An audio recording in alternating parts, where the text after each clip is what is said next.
had the, Nan, you better get up here, or you're just going to go solo. This is for the Republican nomination for the 19th Congressional District in the state of New York. Correct me if I'm missing any of this.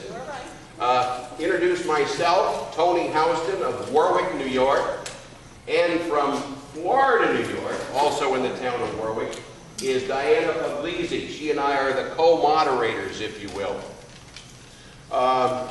I'll let her introduce the candidates. We have to have some division of labor here, so I'm not dissing you folks at all. Fairly simple situation. Our timekeeper sounds like the Friday night fights, counting for the knockdown of the bell. Laura, where are you? Right there. Okay, Laura, and of course she's facing the yet unintroduced candidates. She'll tell them when there's a minute to go and when the time is up.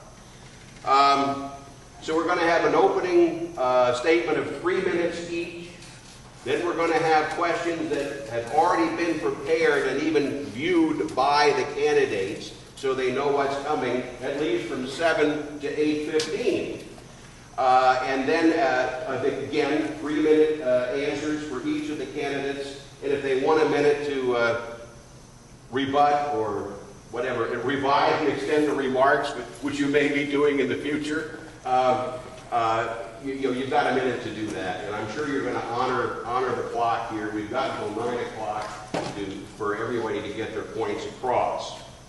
I don't know what's going to be in the opening statements, but I'm dying to know if Nan is related to J.D. Hayworth, and if Neil is related to Hayworth-DeCarlo. Some of you younger folks may not know who, and if you believe that was her real name, you can finish that one. In any event, I just should be quiet, as is recommended in my house frequently, and turn it over to Diana. Thank you, Tony.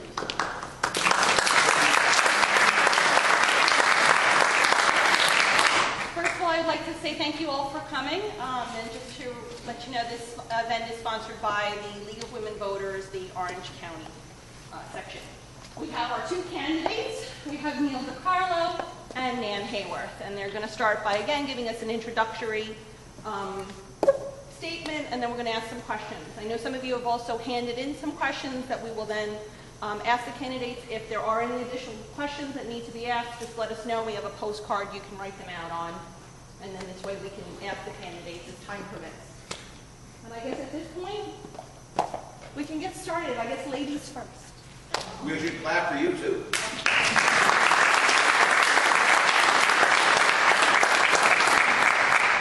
Well, thank you, Tony, and thank you, Diana. Thank you all for being here tonight. My name is Nan Hayworth. I am running for the Republican nomination here in District 19. I do have the conservative and independence lines on the ballot for the fall. So one way or another, you'll be seeing us all around the district, and you have in fact seen me all around the district for about the past year.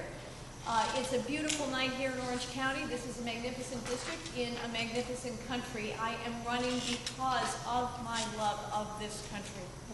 I passionately believe that this is the greatest nation ever to exist in the history of the world. It is American exceptionalism that has elevated all of us and those who preceded us, the generations who preceded us. In my case, my mother, an immigrant from England in 1948, from circumstances that in many cases were reduced, perhaps even poverty or despair, to prosperity.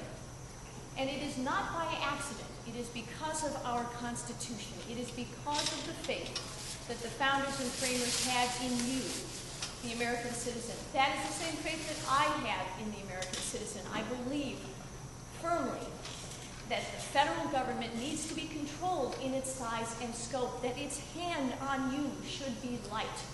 And we face a situation in 2010 in which we have never experienced such peril from within.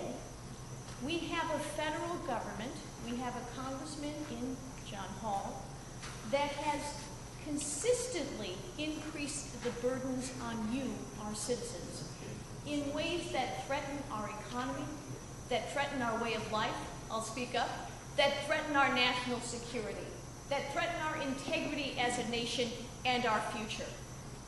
My goal is to decrease the size and scope of the federal government in accordance with the Constitution, and to allow all of you to live your lives according to your talents and your motivation within a civil society and within a framework of freedom and security. My own career is as a doctor and a mother and a businesswoman. I practiced for 16 years in Mount Kisco, so I have a great familiarity with the patients whom I loved and what patients in America need, and also a perspective on how private practice medicine is operated, and not just that, but how hospitals go about their business as well. That's going to be very useful as we retool the health law, which we do need to do. I've had small business experience because my practice was my own small business for several years. I've been married for 29 years to my college sweetheart, and I have 2 sons, one of whom is with me tonight. So I hope that at age 50 I can bring all of those experiences and skills to bear in our behalf as we face a great national challenge together of rebuilding this nation as we take the federal government out of your lives where it does not need to be, and bring the nation back to the strength and power that it should have. And thank you.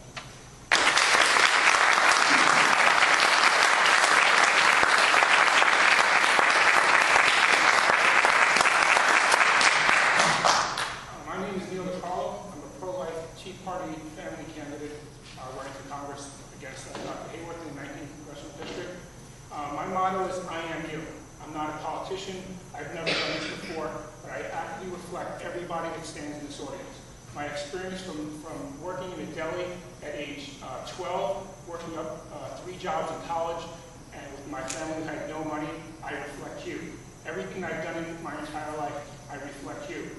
Growing up in Mount Vernon, New York, a poor, very, very poor area, I understood the inner city struggles, and I moved from there to Mount Kisco, and then moved up to Brewster. And Mount Kisco and Brewster, they're both areas that represent this district. And again, I am you. Everything in my life and my career, I am you. I'm a father of 5. My wife Debbie is in the crowd right over here. We've been married 10 years. And what it comes down to is, in politics, what we need is representatives that represent you and are you. Not people that are going to look out for the special interests, ones who are going to look out for you. There's only one reason why I'm in this race, and that's to serve you. Ever since that I was in this race, since January 19, 2010, and I've told everybody that it's about character, it's about policies and issues that affect the residents and the voters in District 19. That's all it comes down to. There's nothing else. There's no special interest tied to me. If you ask anybody in the campaign since January 19 until today's date, there's been no mudslinging coming from my direction.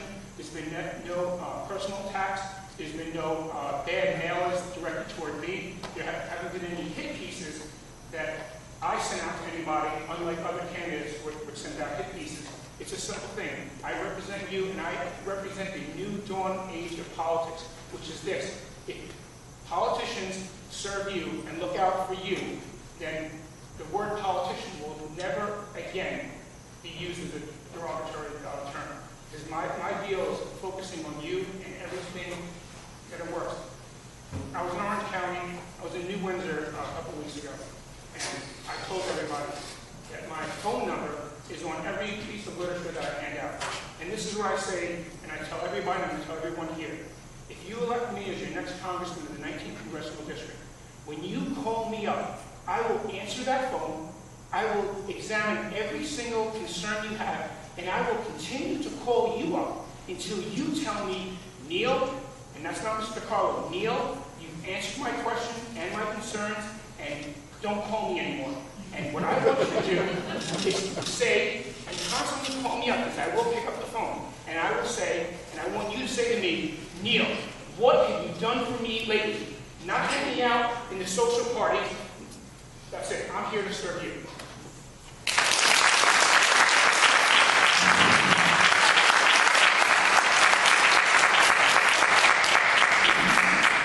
Okay, the first question we have for both candidates relates to the economy. In this time of high unemployment, what are the most important things that should be done to improve our nation's economy? Absolutely, you can start. Okay. most important things that we need to do are twofold, and they're quite simple concepts. We need to cut your taxes, and we need to reduce federal spending. And in that sense, it is that pure, because we have a private sector that is suffering. And without a vibrant private sector, we don't have an economy.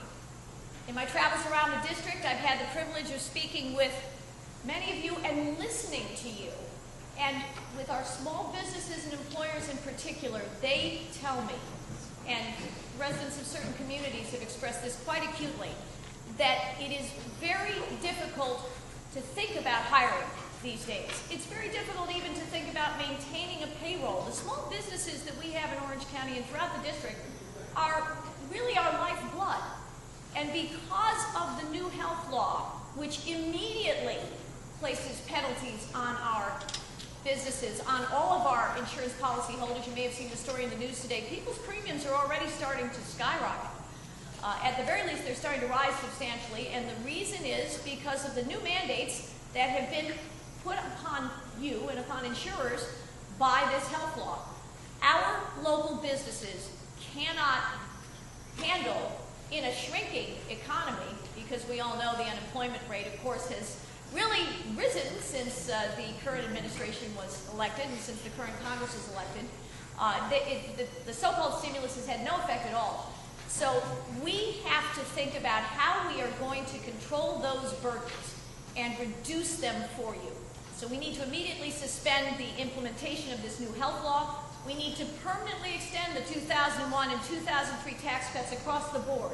We need to eliminate the alternative minimum tax and the estate tax. We need to reduce capital gains and investment taxes, corporate taxes, and we need simultaneously to tackle government spending. The first step will be indeed in suspending or defunding, repealing if we have enough members of Congress to do it. I hope we will. We're expecting a wave.